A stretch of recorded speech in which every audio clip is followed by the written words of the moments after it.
Bentar. Salam sejahtera, geng. Ketemu lagi dengan kami di sini di channel kolaborasi Kopi Lagu Buku dan Obrolan Sana Sini bersama saya Fikri dan biasa teman ngobrol saya nih, Mas Joko Kobra.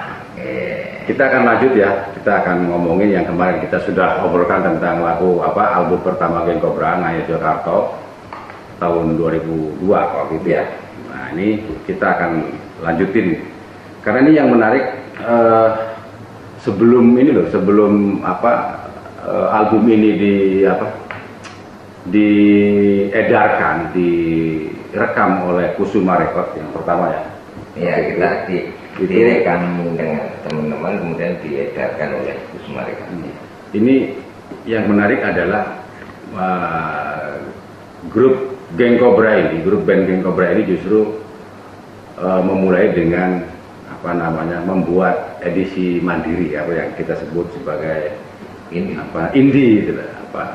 Jadi ini album pertamanya itu album indie sebelum Kusuma Record mengambil untuk diedarkan gitu. Nah, mungkin kita nanti akan banyak mengapa lalu direkam sendiri dulu, kemudian pilihan-pilihan lagunya kok seperti ini. Mungkin itu Mas Joko, tolong diceritain dong biar ini sahabat-sahabat geng ini pada mengerti betul tentang perjalanan musikal grup band Geng Kobra ini. Ya, sebenarnya di Geng Kobra ini kan awalnya dari radio ya. Kita mulai dari radio, kemudian tapi secara musikal kita mulai langsung di Geng Kobra tahun 2002 secara musik. Kita rekam sendiri, kemudian kita kebetulan karena teman-teman kita adalah teman-teman radio ya, kita kolaborasikan dengan teman-teman di radio-radio yang lain. Kemudian kita rekam secara indie dengan teman-teman di Biru Musik Production di Solo. Nah, tentunya nggak jadi gini. Ya, ini fotonya, ini foto teman-teman saya penyiar radio. Nah, ini yang edisi indie ya? Nah, ini intinya. Ini teman-teman ada ini yang sangat support di awal-awal. Ada teman saya, kerap sahabat saya, Mas Farhan Aziz almarhum yang magang ini magang. Ya. Ada Raza Mawi, Raza Mawi dulu pemilik radio ini toh, PTB Kota Gede. Dan Mas Romi yang itu juga, dan banyak sekali ada Pak John Rosniawani yang pemiliknya Mi Gajah Mas. Ya, Mi Gajah Mas.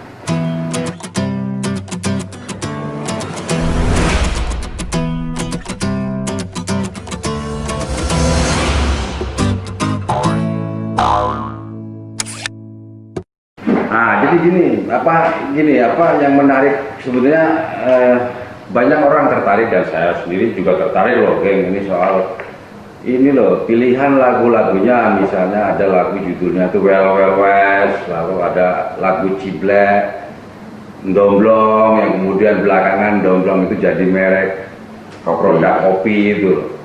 Lalu ada Kembang Jagung, Koyo Jambu, ada lagu Geng Kobra, ada lagu 94 Kunjul 6 ini.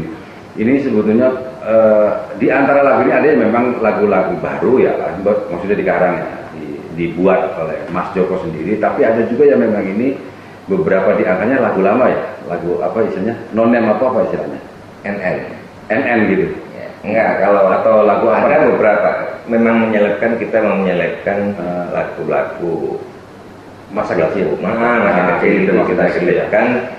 Teman kita kita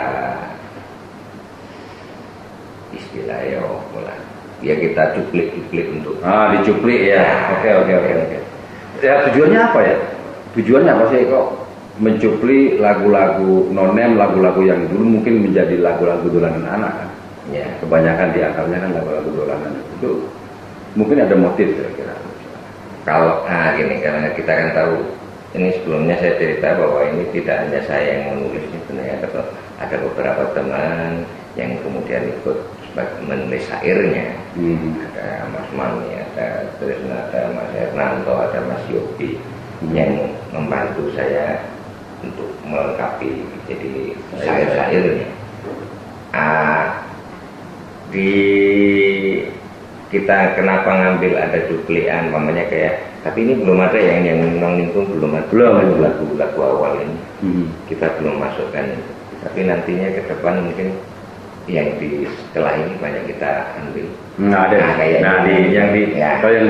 Yang sudah di Kusuma itu sudah ada. Itu kita ambil karena kalau kita mengenalkan lagu itu murni, sangat sukar ke adik-adik, namanya lagu-lagu lama itu kan sudah hilang.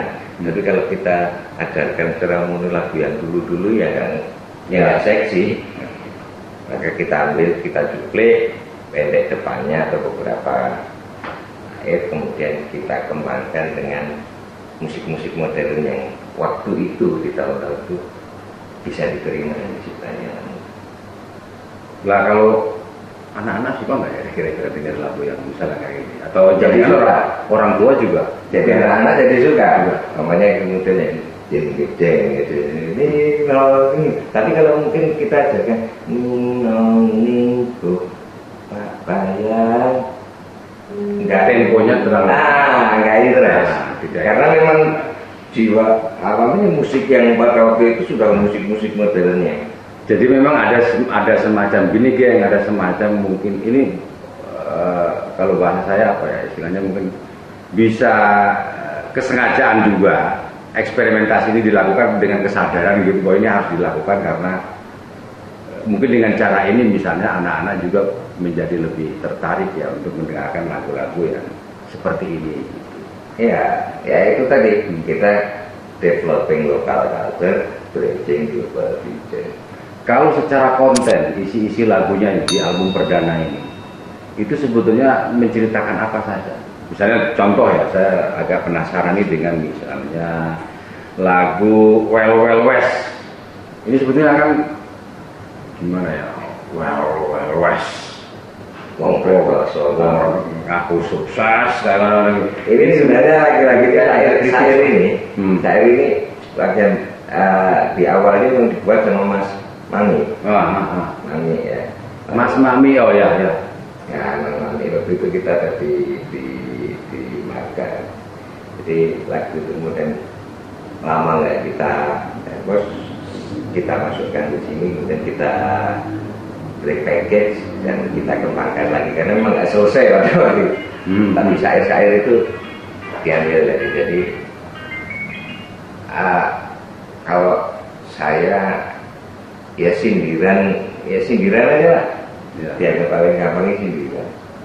Nah, sinisme terhadap orang yang mungkin asalnya ya sugih ya orang kayak yang enggak gitu neng blegedung oh gaya lah, yang penting biar tekor asal kesohor kayak gitu lah.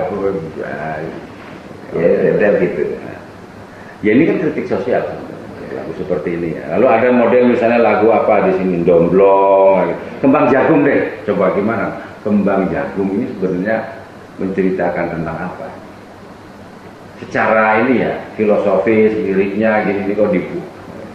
Ya sebenarnya kan kalau kita banyak sekali ya kalau kita mau cerita di lirik Kembang Jagung, kalau kita artikan ya sebenarnya Kembang Jagung itu sinuwun. Tapi di sini kita ceritakan bagaimana orang tua kemudian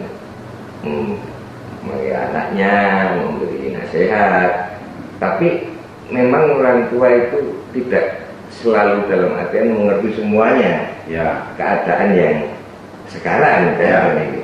Jadi ya rasanya ini, tapi posisian mungkin salah ya kalau orang tua terus ngandani sih pamane ngandani yang memang bukan zamannya dan tidak ngerti kan.